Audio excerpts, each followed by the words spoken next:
விடுதலை சிறுத்தைகள் கட்சியின் வெல்லும் சனநாயகம் மாநாடு ஜனவரி 26 திருச்சியில் அனைவரும் வாரீர்.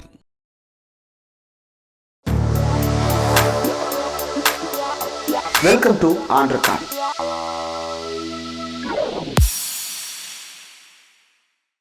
Welcome to on record. இன்றைக்கு நம்மோடு நேர்காணலுக்காக சிறப்பு விருந்தினராக விசிகாவிலிருந்து திரு வன்னியரசு அவர்கள் இணைந்திருக்கிறார். அவரோடு பேசலாம். வணக்கம். இன்றைக்கு சமூக வலைதளம் முழுக்க பேசுபொருளா இருக்கக்கூடிய ஒரு விஷயம் ராமர் கோயில், ராம ராஜ்யம். பிரதமர் மோடி ராமர் கோயில் பத்தி திறந்து வச்சுட்டு பேசும்போது ராமர் தான் இந்தியாவின் நீதி, ராமர் தான் இந்தியாவின் சட்டம், ராமர் தான் இந்தியாவின் மனசாட்சி, ராமர் தான் இந்தியாவின் பெருமை, ராமர் தான் இந்தியாவின் மகத்துவம், ராமர் தான் எல்லாம், எங்கும் ராமர், எதிலும் ராமர், ராம் ராம் அப்படின்னு முடிக்கிறார். இந்த பிரகடனத்தை எப்படி பாருங்க? இல்லை, இது முழுக்க முழுக்க அரசியலுக்காக நடத்தப்பட்ட ஒரு விழா. மீண்டும் இவருக்கு மணிமகுடம் சூட்ட வேண்டும் என்பதற்காக இவரே மணிமகுடத்தை சூட்டுறதுக்கு முயற்சி பண்ணது. அதை பார்ப்பனர்கள் விடலை. பிரதிஷ்டைங்கிறது 22ஆம் தேதி நடத்தணும்னு சொல்லி அவங்க அறிவிக்கிறாங்க. ஆனால் 17ஆம் தேதியே பார்ப்பனர்கள் அதாவது சங்கராச்சாரியார்கள் அவங்க எல்லாமே சேர்ந்து 17ஆம் தேதி நடத்தி அங்கே போய் வச்சுட்டாங்க. இதில் ரொம்ப முக்கியமானது என்ன அப்படின்னா இவர் ஒரு வைசியர், ராமன் ஒரு சத்திரியர். இந்த ரெண்டு பேரும் வச்சுக்கிட்டு தான் பார்ப்பனர்கள் இந்த அரசியலை முன்னெடுக்கிறாங்க. சூத்திர இந்துக்களுக்கு எதிராக வைசிய இந்துவும் சத்திரிய இந்துவும் வச்சுக்கிட்டு இந்த அரசியலை முன்னெடுக்கிறாங்க. ஒரு நாடு அப்படிங்கிறதுனா அது இந்து ராஷ்டிரம் தான், ஒரு மொழின்னா அது இந்தி மொழி தான், ஒரே கடவுள் அப்படிங்கிறத முயற்சி பண்ணுறாங்க. பல சிறுதெய்வ வழிபாடுகள் இருக்குது இங்கே. காளியம்மா, மாரியம்மா, என்ன வேணாலும் சாமி இருக்குது, ஐயனார் இருக்கிறார், கருப்புசாமி இருக்குது, இப்படி நடுகள் தெய்வங்கள் இருக்குது, அல்லது சிறு தெய்வங்கள் இருக்குது. இது எல்லாமே அழிச்சிட்டு, எப்படி பல தேசிய இனங்கள் இருக்கும், அந்த தேசிய இனங்களை பூரா அழிச்சிட்டு மதவழி அரசியலை தேசிய இன அடையாளத்துக்கு மாற்றாக மத வழியிலான ஒரு அடையாளத்தை முன்னிறுத்துவது அப்படிங்கிறது பாஜகவினுடைய ஆர்எஸ்எஸ்னுடைய செயல் திட்டம்.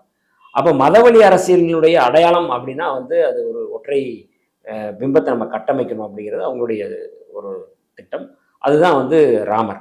அப்போ ராமர் தான் நீதி, ராமர் தான் சட்டம், ராமர் தான் எல்லாம் அடையாளம், இந்தியாவுடைய அடையாளம் அப்படின்னு சொல்லி மோடி சொல்றாருன்னா, இது ஒரு மக்களால் தேர்ந்தெடுக்கப்பட்ட ஒரு அரசு. ராமர் ஒரு மன்னர்ன்னு சொல்லி சொல்றாங்க, அவர் ஒரு நாட்டை ஆண்டாரு அப்படின்னு சொல்லி சொல்றாங்க. அப்ப ஒரு மன்னராட்சி முறையை அழித்தொழித்து விட்டு தான் மக்களாட்சி முறைக்கு வர்றோம். மீண்டும் இவங்க மன்னராட்சி முறை கொண்டு வராங்க அப்படிங்கிறத நம்ம அடிப்படையில் புரிஞ்சு கொள்ள வேண்டிய தேவை. ஆனா மக்கள் அதை ஒரு பக்கத்துல கொஞ்சம் ஸ்லாகிப்பாவும் சொல்றாங்க. மோடிக்கு முடிசூட்டு விழா அப்படின்னா அது பெருமையா எடுத்துக்கிறாங்க. நம்ம இளையராஜாவே பேசும் பொழுது ரொம்ப ஷாக்கிங்கா, இது வரலாற்றின் சிறப்பு மிக்க நாள், அயோத்தியில நான் இல்லைன்னு வருத்தப்படுறேன் அப்படின்ற மாதிரி அது ரொம்ப நார்மலைஸ்டா பேசுறாங்க. இல்லை, நீங்க எல்லாமே அந்த கிராமங்களில் சாஞ்சா சாயிர பக்கமா சாயிர செம்மறி ஆடுகளான்னு சொல்லி ஒரு பாடல் கூட இன்னைக்கு கேள்விப்பட்டிருப்பீங்க. எல்லாரும் ஒரே குரல்ல பேசுறது இருக்கு. வெள்ளம் போதுன்னா வெள்ளத்தோடையே போனா மட்டும்தான் போய் கரை சேர முடியுங்கிற மனநிலை இருக்கு. எங்களை போன்றவர்கள், விடுதலை சிறுத்தைகள் போன்றவர்கள் அந்த அந்த வெள்ளத்தை திசை திருப்புற வழியில நாங்க ஈடுபட்டு இருக்கோம். ராமன் குறித்து புரட்சியாளர் அம்பேத்கர் என்ன சொன்னார் அப்படிங்கிறத இப்போ விவாதிப்பதற்கு ராமர் வாரிசுகள் யாராவது இருந்தாங்கன்னா நம்ம பேசலாம்.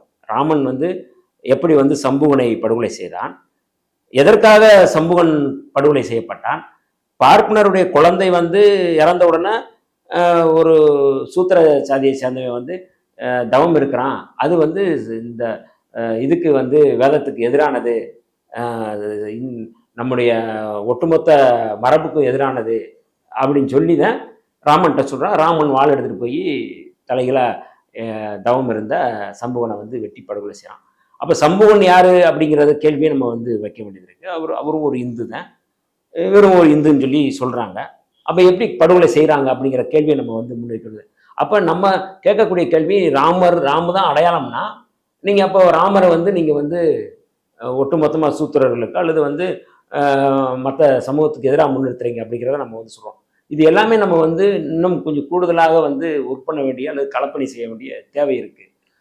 மீண்டும் மக்களாட்சி தத்துவத்தை அழித்தொழித்து விட்டு மீண்டும் மன்னராட்சி முறையை கொண்டு வருவதற்கான ராமராஜ்யம் அப்படின்னு சொல்றது அப்படிங்கிறது வர்ணாசிரமத்தை சனாதனத்தை மீண்டும் வந்து நாங்கள் வந்து அரசமைப்பாக்குவோம் அப்படிங்கிறத அவங்க சொல்ல வருது. ராமராஜ்யம் அப்படி அவர் ராமருக்கு பின்னாடி ஒழிச்சுக்கிறாங்க, ராமரை வந்து முன்னிறுத்துறாங்க, ராமனை வந்து கொண்டு வந்து நாங்கள் வந்து பாருங்க அப்படின்னு சொல்றாங்க. ஒரு வளர்ச்சி திட்டத்தின் பேரில் வந்து அவங்க வந்து பரப்புரை செய்யலை.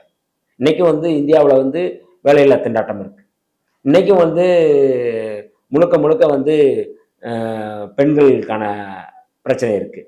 இன்னும் கூடுதலாக வந்து நீங்கள் பார்த்தீங்கன்னா வந்து தொழிற்சாலைகளில் வந்து எங்கேயுமே வந்து முழுமையாக வந்து நிறைவு செய்யலை, எந்த இடத்துலையுமே செய்யலை.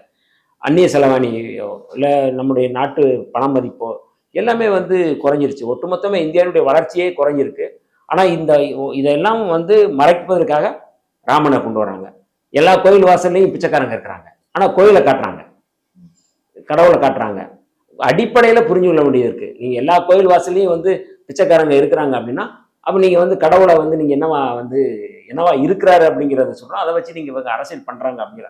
அப்போ ராமர் கோவில் திறப்பு, ராமர் கோவிலுடைய கும்பாபிஷேகம் அப்படிங்கிறது வந்து முழுக்க முழுக்க பாஜகவினுடைய ஒரு 24 தேர்தலுக்கான ஒரு உத்தியாக தான் நம்ம வந்து பார்க்கணும். அது பக்தி இல்லை. ஓகே. ஆனா இன்னொரு பக்கம் இப்ப நீங்க தொடர்ந்து நிறைய மக்கள் குழுக்களோட தொடர்ந்து பயணிக்கிறீங்க. சாமானிய மக்கள் ஒரு சில பேர், தங்களை இந்துக்களை அடையாளப்படுத்திக் கொள்ளக்கூடிய ஒரு சில பேர், ஏதோப்பா வரலாறு நடந்ததெல்லாம் நடந்து போச்சு, எங்களுக்கு அதெல்லாம் தெரியாது, ஏதோ ராமர் கோயில் கட்டி இருக்கிறாங்க, நாங்க பாட்டுக்கு கும்பிட்டு போறோம், ஏன் அதுல வந்து அரசியல் பண்றீங்க அப்படின்னு சொல்லிட்டு ஒரு சிலர் அப்பாவித்தனமாகவும் சிலர் அப்பாவிகளை போலவும் இந்த கேள்வி கேட்கிறாங்க. அவங்களை எப்படி பார்க்கணும்? இல்லை, அதாவது வந்து ராமனை கும்பிடுறதோ சீதா பிராட்டியை கும்பிடுறதோ எந்த கடவுளையும் கும்பிடுறதோ அப்படிங்கிறது ஒரு தனிநபருடைய விருப்பம், அவங்களுடைய எண்ணம், அவ்வளோதான். நான் வந்து என்ன கடவுளை கும்பிட்றேன் அப்படின்னா என்னுடைய விருப்பம். நான் கடவுளை கும்பிடாம கூட இருக்கலாம், அது வந்து தனிப்பட்ட முறையில் விருப்பம். இது அப்போ நீ அரசியலமைப்பு சட்டத்திலேயே தனிநபர்கள் எந்த மதத்தையும் வந்து தழுவலாம், எந்த மதம் குறித்தும் பரப்புரை செய்யலாம் அப்படிதான் சட்டம் இருக்கு, வழிகாட்டி இருக்கு. அப்போ அந்த அடிப்படையில் வந்து இன்னைக்கு நான் வந்து எங்கள் குடும்பமே வந்து ஒரு இந்து பின்னணி உள்ள குடும்பம் தான். ஆனால் நான் வந்து அந்த அடையாளத்திலேருந்து நான் வந்து கொஞ்சம் கொஞ்சமாக நாங்கள் வந்து இது அம்பேத்கருடைய கருத்துக்களை, பெரியாருடைய கருத்துக்களை ஏற்றுக்கொண்ட பிறகு அது அப்படி கொஞ்சம் கொஞ்சமாக வந்து நம்ம அந்த பண்பாட்டிலேருந்து நம்ம வெளியில் வரோம். நம்ம அப்படி ஒவ்வொருத்தருக்குமான ஒரு பின்னணி இருக்கும், எல்லாமே இருக்கும். அது வந்து அவருடைய பக்தி சம்மந்தப்பட்டது, அவர் தனிப்பட்ட முறையில் அது. ஆனால் ஒரு பிரதமரே, ஒரு நாட்டினுடைய தலைவர் அல்லது நாட்டினுடைய அரசமைப்புக்கு தலைவராக இருக்கக்கூடியவர் ஒரு மதத்தை வந்து முன்னிறுத்துவது அப்படிங்கிறத இது ஆபத்தானது சொல்லும். நீங்கள் எல்லாம் ராமரை கும்பிட்டு போகிறாங்க, கோயிலை திறந்துட்டா போய் சாமி போங்கப்பான்னு சொல்கிறது வேற. அதை ஒரு பிரதமரே இருந்து அதை வந்து தலைமை தாங்கி அது வழி நடத்தும் போது அது என்ன வர்றவங்களுடைய என்ன பிரதமர் வந்து இந்த மாதிரி வந்து அதை முன்னிறுத்துறாரு. அப்போ இந்தியாங்கிறது ஒரு இந்து அடையாளமாக மாற்ற முயற்சி செய்கிறாரு அப்படிங்கிறது தான் நம்ம வந்து சொல்கிறோம். இல்லை, அவங்க என்ன கேட்குறாங்கன்னா, இப்போ பாகிஸ்தான் ஒரு இஸ்லாமிய நாடா இருக்கு, யாரும் எதுவும் கேள்வி கேட்கல. அரபு நாடுகள்ல எல்லாமே இஸ்லாமிய நாடுகளா தான் தங்களை பிரகடனப்படுத்திருக்காங்க, சரியத்து தான் சட்டமாவே இருக்கு, அதை யாரும் கேட்கல. இப்ப பெரும்பான்மை இந்துக்கள் வாழக்கூடிய இந்த நாடு இந்து நாடுன்னு அறிவிக்கப்பட்டாலோ அல்லது மனு தர்மம் தான் இங்கு சட்டம் என்று ஆக்கப்பட்டாலோ அதில் மற்றவருக்கோ அந்நியருக்கோ என்ன பிரச்சனை அப்படின்ற வாதத்தை நோக்கி நகர்ந்துடுறாங்க. இதை எப்படி பார்க்கலாம்? இல்லை, இது வந்து அரசியலமைப்பு சட்டத்தை எழுதும் பொழுதே இது குறித்து விவாதம் நடைபெற்றது. நேரு அவர்களோ பட்டேல் அவர்களோ எல்லாருமே இது குறித்து புரட்சியாளர் அம்பேத்கர் அவரோட பேசுறாங்க. இது எப்படி வடிவமைக்கணும், எப்படி கொண்டு வரணும் அப்படின்னு பேசுறாங்க. அப்போ வந்து காந்தியார் உட்பட எல்லாருமே வந்து இந்த நாடு வந்து மதச்சார்பற்ற நாடாக இருக்கணும் அப்படிங்கிறதான் எண்ணம். அப்போ இந்த அடிப்படையில் தான் உலகத்தில் வந்து ஒரு டிஃப்ரெண்ட்டான ஒரு நாடு இது, பெரும்பான்மை மையப்படுத்தி இந்த நாடு இயங்கக்கூடாது, மொழி சிறுபான்மையினர் மத சிறுபான்மையினர் இவர்களுக்கான பாதுகாப்பை உறுதிப்படுத்தணுங்கிறது இந்த அரசியலமைப்பு சட்டத்தில் ரொம்ப முக்கியமானது. நீங்கள் வந்து மொழி சிறுபான்மையினரும் மத சிறுபான்மையினருக்கும் அடிப்படை உரிமைகள் அவருடைய எல்லாத்தையும் நீங்கள் அழிச்சிட்டிங்கன்னா நீங்கள் வந்து பெரும்பான்மைவாதத்தை தான் வந்து முன்னிறுத்துவாங்க. புரட்சியாளர் அம்பேத்கர் என்ன சொல்கிறார் அப்படின்னா, பெரும்பான்மைவாதம் வந்து நிலைநிறுத்தப்பட்டால் இந்தியாவில் வந்து உள்நாட்டு போர் வெடிக்கும்ன்றார், ஒரு சிவில் வார் உருவாகுன்றார், மக்களிடையே ஒரு சிவில் வார் உருவாகுன்றார். இந்த பெரும்பான்மைவாதம் வெற்றி பெற்றால் அதை நோக்கி இவங்க கொண்டு வராங்க, இந்து பெரும்பான்மைவாதத்தை முன்னிறுத்த போகிறாங்க. இப்போ வந்து ஸ்ரீலங்காவில் வந்து சிங்கள பேரினவாதத்தை பெரும்பான்மைவாதத்தை முன்னிறுத்தினால தான் அங்கே யுத்தம் வந்தது, இங்கே பொருளாதார சிக்கல் வந்தது, ஒரு நாட்டினுடைய அரசரே வந்து அதாவது அதிபரான ராஜபக்சே நாட்டை விட்டு ஓட வேண்டிய ஒரு சூழல் இருந்தது. அந்த பெரும்பான்மைவாதம் எவ்வளவு ஆபத்தானது அப்படிங்கிறத நம்ம வந்து பார்க்குறோம். அப்போ இதெல்லாம் கூடாது அப்படிங்கிறது தான் ஒரு ஒரு தொலைநோக்கு பார்வை உள்ள புரட்சியாளர் அம்பேத்கருடைய பார்வை. இதெல்லாம் நடக்கக்கூடாது, ஒரு சுமூகமாக எந்த வன்முறையும் இல்லாமல் இருக்கணும் அப்படின்னா இது ஒரு மதச்சார்பற்ற நாடாக இருக்கணும், ஒரு சுதந்திரமான சமத்துவமான சகோதரத்துவமான நாடாக இருக்கணும். அதுதான் பிரியாம்பிளில் வந்து அவர் வந்து குறிப்பிடுறாரு. அப்போ மீண்டும் வந்து நீங்கள் வந்து ஏன்ப்பா பெரும்பான்மை இந்துக்கள் இருக்கிறாங்க நீங்கள் அப்படி வாங்க அப்படின்னா, பெரும்பான்மைவாதத்தை முன்வைத்து நீங்கள் வந்து மத அடையாளத்தை முன்வைத்து நாங்கள் இஸ்லாமியர்கள் அதிகமாக இருக்கிறோம் நீங்கள் போயிட்டாங்க. அவங்க நீங்கள் இது பண்ணி போயிட்டாங்க. அப்போ நீங்கள் வந்து இங்கே வந்து அரசியலமைப்பு சட்டத்தின் அடிப்படையில் இந்துக்கள் தான் பெரும்பான்மைவாதத்தை முன்னிறுத்தணும், இந்துக்களுக்கு தனியாக நாட போங்க, மதச்சார்பற்றன்னு ஒரு நாடு இருக்கட்டும். இந்துக்கள் வந்து நாங்கள் வந்து பெரும்பான்மைவாதத்தை முன்வைத்து நாங்கள் ஒரு நாடு வேணும்னா நீ வந்து ஒரு நாடா நீ வந்து பிரிஞ்சு போங்க. இது இந்தியாங்கிற ஒரு நாடு வந்து மதச்சார்பற்றவர்கள் இருக்கிறவங்க இருக்கட்டும். இப்போ பாகி முஸ்லீம்கள் போகணும்னு விரும்புங்க போயிட்டாங்கல்ல, இந்துக்கள் நீங்கள் வந்து போகணும்னு விரும்புங்க போங்க. மதச்சார்பற்ற நாடு அப்படிங்கிறது இந்த அரசியலமைப்பு சட்டம் இந்தியாவை வந்து அடையாளப்படுத்தி இருக்கட்டும். இது வந்து ஒரு முக்கியமான நம்ம வந்து கோரிக்கை வைக்க வேண்டிய தேவை இருக்கு. இது இந்தியாவுக்கு ஆபத்தானது, நெருக்கடியான ஒரு காலம். அப்போ இந்த காலகட்டத்தில் நாட்டை பாதுகாக்கணும் அப்படிங்கிற அக்கறை உள்ளவர்கள் வந்து இன்னைக்கு வந்து நாங்கள் வந்து இந்த அரசியலமைப்பு சட்டத்தின் அடிப்படையில் செயல்படுறோம்.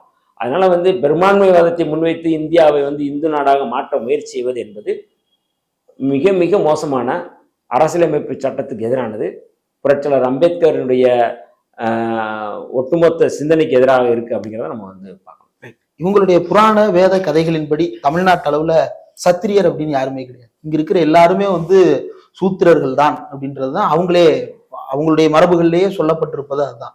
ஆனா இங்கிருப்பவர்கள் தங்களை சத்திரியர்களாக, தங்களை வைசியர்களாக, தங்களை வந்து எல்லாவற்றுக்கும் மேலானவர்கள் அப்படின்ற அந்த பாவத்தோடு நடந்துட்டு இருக்காங்க. இப்ப இவங்க பிரகடனப்படுத்துற இந்த ராமராஜ்யத்துல சூத்திரர்களுடைய நிலை, தலித்துகளினுடைய நிலை என்ன, அதை பற்றி பெருசா யாரும் அக்கறைப்பட்டு பேசியதா தெரியல. இல்லை, அதுதான் இது வந்து ஒரு பக்தி மாயையில் எல்லாமே மூழ்கி இருக்கிறாங்க. ராமராஜ்யத்தில் வந்து சூத்திரர்களுக்கு என்ன நிலைன்னு சொல்லி சமூகனை வச்சே சொல்லிட்டாங்க. அம்பேத்கருடைய ரிடில்ஸ் இன் ஹிந்துசம் அப்படிங்கிற புத்தகத்தை நீங்கள் முழுமையாக படித்தாங்கன்னா எப்படியெல்லாம் வந்து எப்படி வந்து ராமர் பிறந்தார் அப்படிங்கிறதெல்லாம் நீங்கள் வந்து முனிவரை வச்சு அம்பேத்கர் சொல்கிறாரு. ட்ரெண்டிங்கில் இருந்துச்சு 2 நாளாக எல்லாம். அதெல்லாம் நம்ம வந்து பார்க்குறோம், எல்லாத்தையுமே நம்ம வந்து பார்க்குறோம். அப்போ சீதையை கூட அவர் எப்படி வந்து மிரட்டுறாரு அல்லது எப்படி வந்து பயன்படுத்தினாரு, அவருடைய பையங்க வந்து லவகுசா அவங்களே வந்து அப்போ தான் அறிமுகப்படுத்துகிறார் முனிவர். இது எல்லாமே வந்து ராமாயணத்தினுடைய கதை தான், நம்ம சொல்லலாம். இதை வந்து அதாவது மறுபார்வை அடிப்படையில் வந்து அம்பேத்கர் வந்து அந்த புத்தகத்தில் எழுதுறாரு. அப்போ கிராமங்கள்ல அன்னைக்கு ராமாயண நாடகம் எல்லா இடங்களையும் போட்டாங்க, அதனுடைய தாக்கம் இருக்கு. இன்னைக்கு நம்ம வந்து புதுப்பிக்க வேண்டிய தேவை இருக்கு. ராமாயணத்துக்கு எதிராக, ராமனுடைய இந்த அடையாளத்துக்கு எதிராக ராமராஜ்யம் வந்து என்ன மாதிரியான ராஜ்யத்தை வந்து கட்டமைக்க போறாங்க அப்படிங்கிறத நம்ம வந்து சொல்ல வேண்டிய தேவை இருக்கு. இந்த ராமராஜ்யத்தில் வந்து யாருக்கு தான் இடம் அப்படிங்கிறத வந்து நம்ம சொல்ல வேண்டியது இருக்கு. பார்ப்பனர்கள் தங்களுக்கென்ற ஒரு தேசம் வேண்டும் என்று நீண்ட காலமாக வந்து அவங்க வந்து முயற்சித்துட்டு இருக்காங்க. பார்ப்பனர்களுக்கான ஒரு தேசமாக மாற்றணும். இந்தியா வந்து பார்ப்பனர்களுக்கான தேசம் இல்லை. அப்போ அதை வந்து ஒரு ராமர் பேரில் ஒரு ராஜ்யத்தை அமைக்கிறது மூலமாக வந்து அவங்களுடைய இது வெற்றி பெறுவதற்கு எல்லாம் முயற்சி செய்கிறாங்க. அதற்கு வந்து அடிப்படையான ஒரு செய்தி அப்படிங்கிறது வந்து இந்தியாவினுடைய அரசியலமைப்பு சட்டத்தை எடுத்துட்டு சனாதன சட்டமாக ஆக்குவது தான் அவங்களுடைய முயற்சி. இதை நம்ம வந்து மக்கள்கிட்ட பரப்புரை செய்வதன் மூலமாக மட்டும்தான் இதை மாற்ற முடியும். நிறைய விஷயங்கள் பகிர்ந்துட்டீங்க. இவ்வளவு நேரம் ஒதுக்கி இந்த நேர்காணல் தந்ததற்கு நன்றி.